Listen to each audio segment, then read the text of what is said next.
Com o prolongamento do conflito no leste europeu e o desgaste visível da Ucrânia, cresce a pressão internacional para que o presidente Volodymyr Zelensky reavalie a continuidade da guerra contra a Rússia. Aquilo que no início do confronto era visto como inegociável, uma conversa direta com Moscou, agora aparece como uma alternativa que Kiev poderá ser forçada a aceitar, especialmente diante da redução do apoio ocidental e do avanço estratégico russo. Um dos sinais mais claros dessa mudança ocorreu recentemente em Washington, durante uma reunião entre Zelensky e o ex-presidente dos Estados Unidos, Donald Trump, na Casa Branca. Embora o encontro tivesse como pauta oficial a manutenção do apoio americano à Ucrânia, o que se viu foi um embate político direto. De acordo com fontes próximas à reunião, Trump deixou claro que não apoiará indefinidamente o esforço de guerra ucraniano e sugeriu que o governo de Kiev precisa buscar um caminho diplomático. Segundo relatos, o ex-presidente teria aconselhado Zelensky a começar a negociar com Moscou, mesmo que isso implicasse aceitar condições desfavoráveis. O tom direto e crítico de Trump surpreendeu a comitiva ucraniana e expôs publicamente o que muitos analistas já apontavam: os Estados Unidos não manterão o mesmo nível de comprometimento financeiro e militar por tempo indefinido. Enquanto o governo americano sinaliza essa nova postura, o Kremlin age para consolidar suas posições. Dmitry Peskov, porta-voz oficial do presidente Vladimir Putin, afirmou que a Rússia está disposta a negociar, desde que suas principais exigências sejam reconhecidas oficialmente. Entre elas, Moscou insiste que a Ucrânia aceite a Crimeia, anexada pela Rússia em 2014, e o Donbás, palco dos principais confrontos, como parte integrante do território russo. Além disso, o Kremlin exige garantias formais de que Kiev jamais integrará a Organização do Tratado do Atlântico Norte, OTAN, ponto considerado inegociável pela Rússia desde o início das tensões. No cenário diplomático, a Ucrânia enfrenta crescente isolamento. Países europeus, como Alemanha, França e Itália, que antes eram pilares do apoio ocidental, já manifestaram dificuldades em continuar fornecendo armamentos e auxílio financeiro no ritmo anterior. Nos Estados Unidos, o Congresso enfrenta resistência de parlamentares republicanos e democratas em liberar novos pacotes de ajuda, o que afeta diretamente a capacidade de Kiev de manter sua defesa. Com as remessas de munição e armamentos diminuindo, as forças armadas ucranianas encontram dificuldades crescentes para segurar o avanço russo, especialmente nas regiões de Donetsk e Luhansk, localizadas no leste do país. No interior da Ucrânia, o clima é de divisão. Grupos nacionalistas e militares veteranos defendem a continuidade da resistência, mesmo diante do alto custo humano e material. Por outro lado, setores mais pragmáticos da sociedade, inclusive membros do parlamento ucraniano, começam a admitir que, sem o apoio robusto dos Estados Unidos e da União Europeia, manter o confronto poderá levar o país à ruína total. O impacto social e econômico da guerra, que já destruiu infraestrutura crítica, arrasou cidades inteiras como Mariupol e Severodonetsk e causou o deslocamento de milhões de pessoas, reforça esse sentimento de esgotamento coletivo. Enquanto as tropas russas mantêm controle firme sobre o Donbás, reforçando suas posições com mais soldados e equipamentos, Kiev lida com o desafio logístico de manter uma frente ativa com recursos escassos. Analistas militares alertam que uma tentativa ucraniana de retomar essas áreas hoje exigiria um esforço militar de grande escala, o que está além das capacidades atuais do exército ucraniano. Além disso, Moscou parece disposta a manter a guerra indefinidamente, apostando na exaustão militar e econômica de Kiev. Outro elemento que influencia diretamente o rumo desse conflito é a posição da China. Embora o governo de Xi Jinping mantenha uma postura pública de neutralidade, Pequim tem reforçado laços estratégicos e econômicos com Moscou, inclusive aumentando o comércio bilateral. A China defende uma solução negociada para o conflito, mas em moldes que preservem os interesses russos, evitando um enfraquecimento de seu parceiro estratégico. A aproximação sino-russa, que inclui acordos de fornecimento energético e cooperação militar, confere a Moscou uma retaguarda política importante, que equilibra o peso das sanções ocidentais. Diante desse cenário, o governo ucraniano enfrenta ainda um obstáculo legal: o decreto assinado por Zelensky em outubro de 2022, que proíbe formalmente qualquer negociação com Vladimir Putin enquanto este estiver no poder. Esse impedimento, que foi aprovado em meio a uma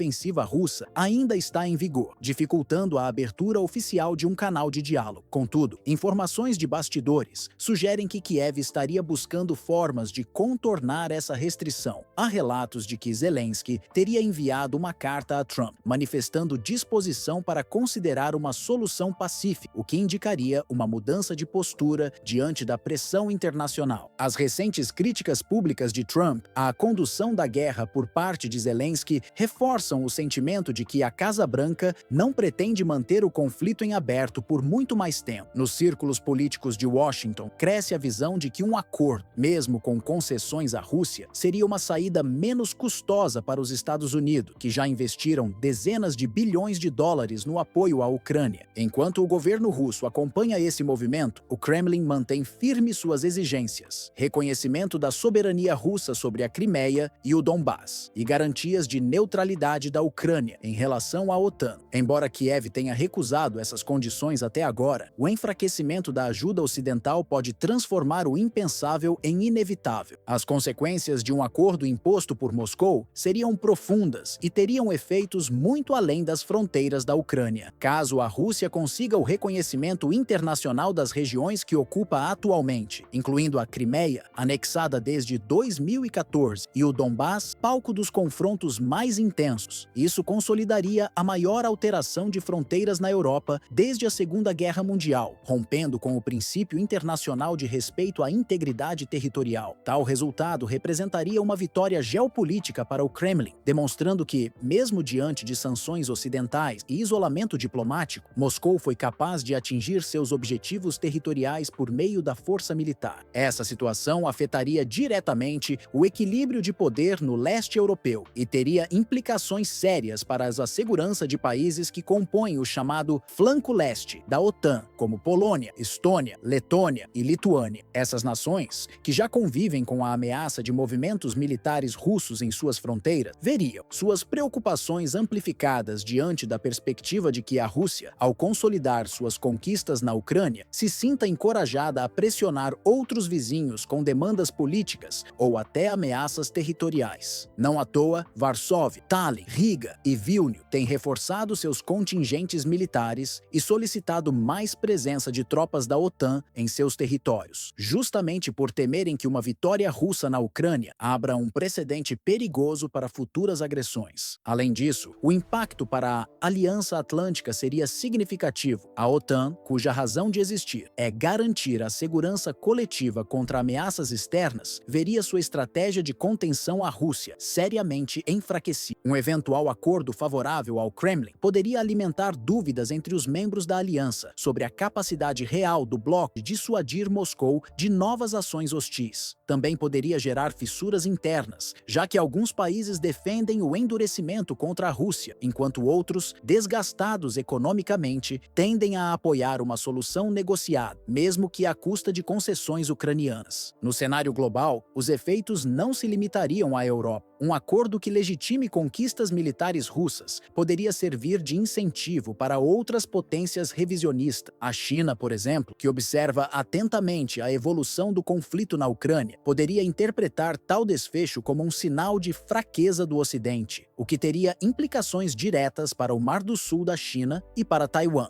Pequim, que já reivindica soberania sobre Taiwan, poderia usar a vitória diplomática de Moscou como argumento para justificar futuras ações agressivas na região, enfraquecendo o equilíbrio de forças no Indo-Pacífico. Paralelamente, outras disputas territoriais pelo mundo, como as envolvendo a Armênia e o Azerbaijão, ou mesmo conflitos latentes nos Balcãs, poderiam ganhar força numa onda de revisionismo territorial inspirada pelo sucesso russo. Dentro desse cenário complexo, a Ucrânia se encontra diante de um dilema existencial. Seguir resistindo, mesmo com recursos militares e financeiros em queda, significaria prolongar uma guerra devastadora, cujos custos humanos e econômicos já ultrapassam dezenas de milhares de vidas perdidas e a destruição de cidades inteiras. Por outro lado, aceitar uma negociação sob os termos de Moscou implicaria abrir mão de parte significativa do território nacional, comprometendo a soberania e a integridade da Ucrânia. Ucrânia, uma decisão com impactos irreversíveis para o futuro do país e sua posição internacional. Para o presidente Volodymyr Zelensky, o tempo está se tornando um fator crucial. A cada dia que passa, com o apoio internacional diminuindo e a Rússia consolidando suas posições no fronte, as opções de Kiev se estreitam. Internamente, o governo enfrenta pressões divergentes, enquanto o alto comando militar insiste na necessidade de continuar resistindo. Setores políticos e parte da população, exauridos pela guerra, começam a questionar se há alguma perspectiva real de vitória. Enquanto isso, Moscou observa com paciência, ciente de que o desgaste prolongado favorece seus interesses. O Kremlin mantém sua estratégia de ganhar tempo, esperando que o cansaço dos aliados ocidentais e o impacto econômico da guerra acabem forçando Kiev a aceitar um acordo sob as condições russas. Diante desse quadro, o que está em jogo não é apenas o destino da Ucrânia, mas o futuro da ordem internacional baseada em regras. A forma como esse conflito será resolvido poderá definir os limites, ou a ausência dele, para o uso da força como instrumento de política internacional nas próximas décadas. Por isso, a questão central permanece: até quando a Ucrânia conseguirá resistir e a que preço? E mais ainda, o Ocidente estará disposto a pagar o custo de sustentar essa resistência ou aceitará um acordo que reescreva as fronteiras da Europa à força?